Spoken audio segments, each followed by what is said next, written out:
Dernière partie de Nouvelles Lumières sur le Sutra du cœur. Et dans cette quatrième partie, je voudrais montrer les relations très fortes qu'il y a entre la gnose chrétienne, du début de l'ère chrétienne, et le Mahayana. Tous deux sont apparus en même temps sur la route de la soie, où l'on parlait grec et araméen avec des choses extrêmement semblables. La sagesse de Jésus-Christ a été découverte dans la bibliothèque gnostique de Nag Hammadi, juste après la Deuxième Guerre mondiale. C'était une bibliothèque où il y avait des textes en copte. Elle a été datée du 2e ou 3e siècle de notre ère. Voilà ce qu'elle dit.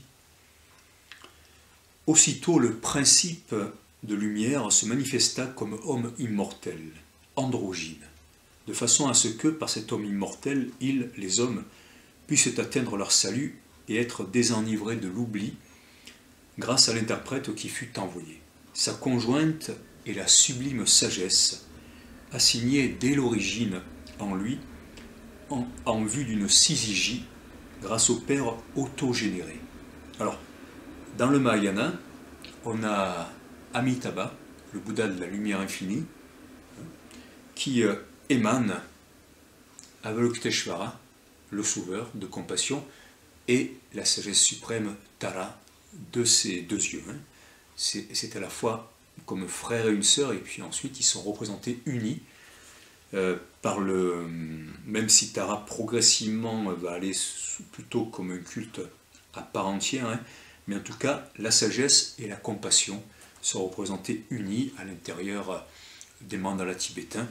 Tout à l'heure j'ai montré ce cœur de mandala que j'avais acheté à Katmandou en 92.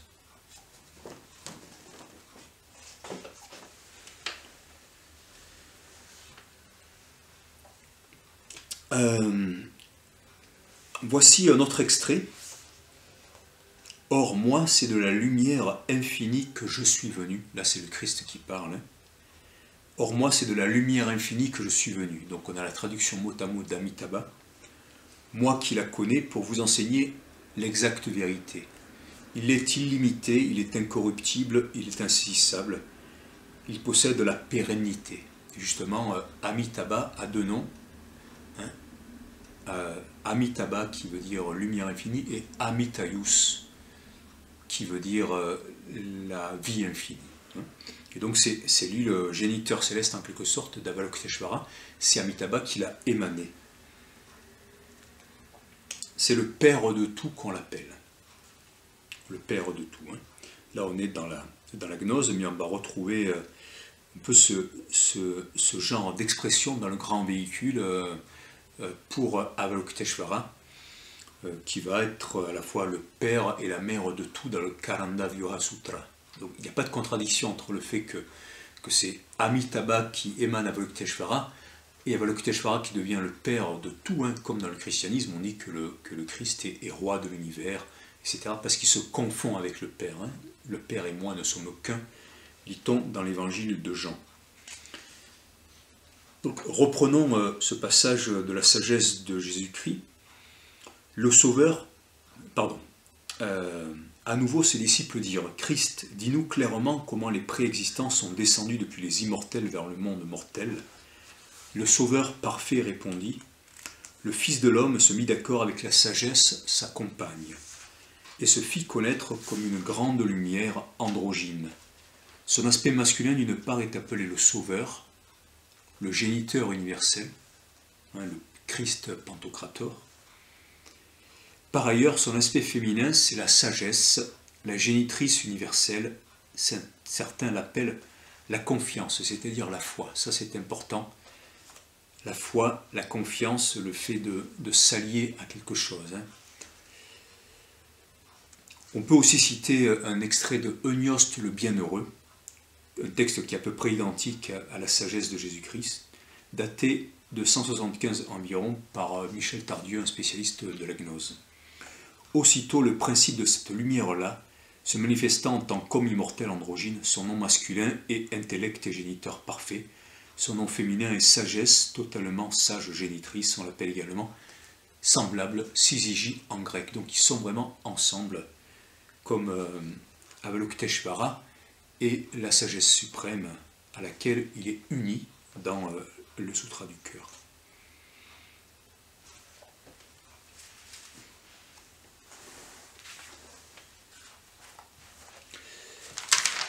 Je reviens aussi sur le Sutra du cœur, parce que même s'il ne faut pas trop se focaliser sur les mots qui sont choisis sont parfois importants, et en particulier, dans le Sutra du cœur, donc, il y a le terme asritya, qui a été traduit par Edward Conze comme to rely on, c'est-à-dire à la fois être relié. On retrouve la racine de religare, qui veut dire se relier à quelque chose, yuga, donc en sanskrit, et où il y a également cette idée d'avoir confiance en quelque chose, d'avoir la foi en quelque chose. Donc c'est quelque chose qui est extrêmement important, cette idée-là, et qui montre l'union qu'il y a dans la foi. D'ailleurs, en italien, la fede, la foi, c'est aussi l'alliance qu'on passe autour du doigt. Et donc il y a vraiment cette idée d'une union amoureuse par la croyance forte en un Dieu, en une personne, et unie par un lien sacré avec quelque chose qui représente une alliance, donc allié.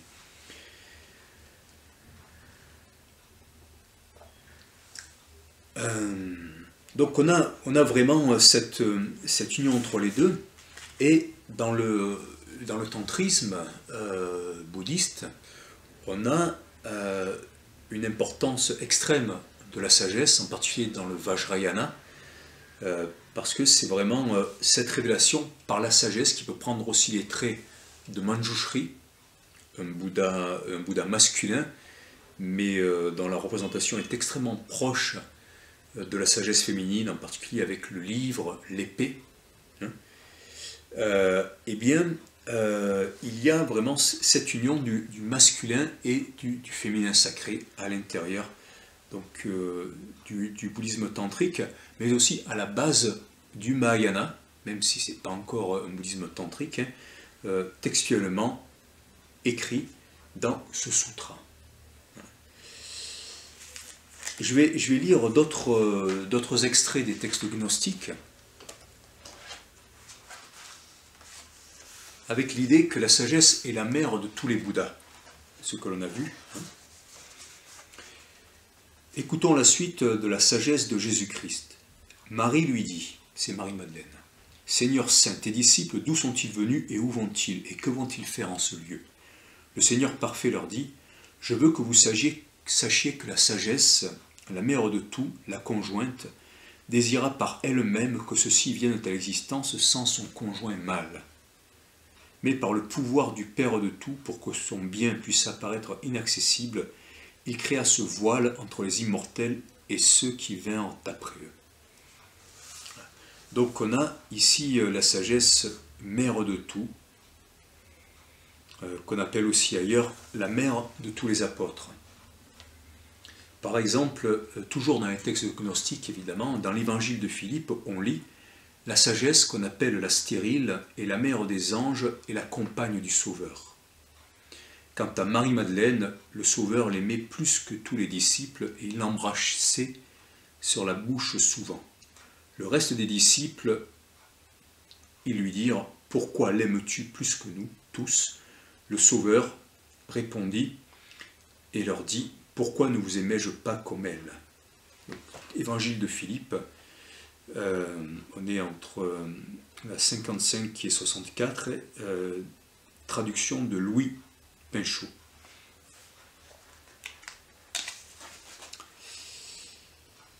Donc on voit à quel point là on est proche, et puis ce qui confirme tout ça, s'il y a été encore besoin, et qui montre que les premiers chrétiens sont arrivés vers l'Orient très tôt, avec pas uniquement le christianisme de la Grande Église, celui qui ensuite est devenu le christianisme catholique romain, mais d'infinies variétés de christianisme, dont la gnose chrétienne, dont les origines sont assez mystérieuses.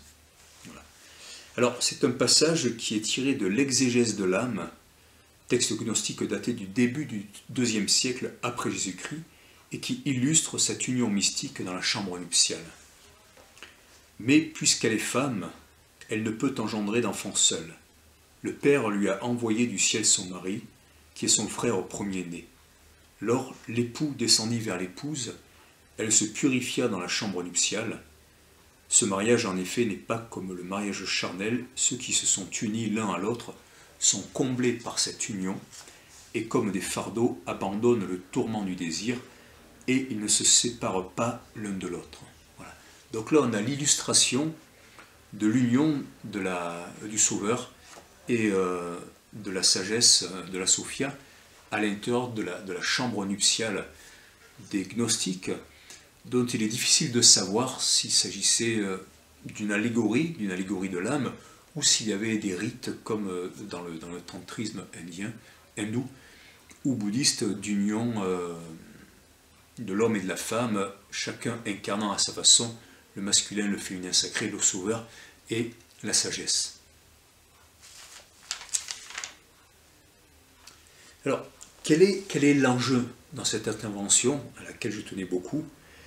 Déjà, c'est de réhabiliter la gnose chrétienne, qui a été énormément décriée. Alors, c'est vrai que les gnostiques eux-mêmes, parfois, se sont livrés à des choses, à des sortes de débauches, hein, mais il y avait énormément de mouvements gnostiques différents. Et bon, quand on voit aussi tous les crimes des églises majoritaires, pas uniquement de l'église catholique romaine, hein, à travers les siècles jusqu'à aujourd'hui, il est facile de faire la leçon. Donc on peut faire une histoire d'un mouvement spirituel d'une religion par rapport à ce qu'elle a donné de meilleur et à ce qu'elle a donné de pire, et je considère qu'il faut savoir les deux pour pouvoir se corriger et s'inspirer du meilleur. Voilà, sachant aussi que les gnostiques, on les retrouve chez les cathares, qui ont été exterminés par l'Église catholique et le royaume de France au Moyen-Âge. C'est aussi retrouver ce féminin sacré qu'on a évacué dans beaucoup de religions et qui était extrêmement important. C'était un féminin sacré salvateur autour de l'an 0, universel dans l'hellénisme, et qui ensuite a été évacué dans beaucoup de voies, pas que dans le christianisme, mais aussi dans un certain judaïsme et dans l'islam.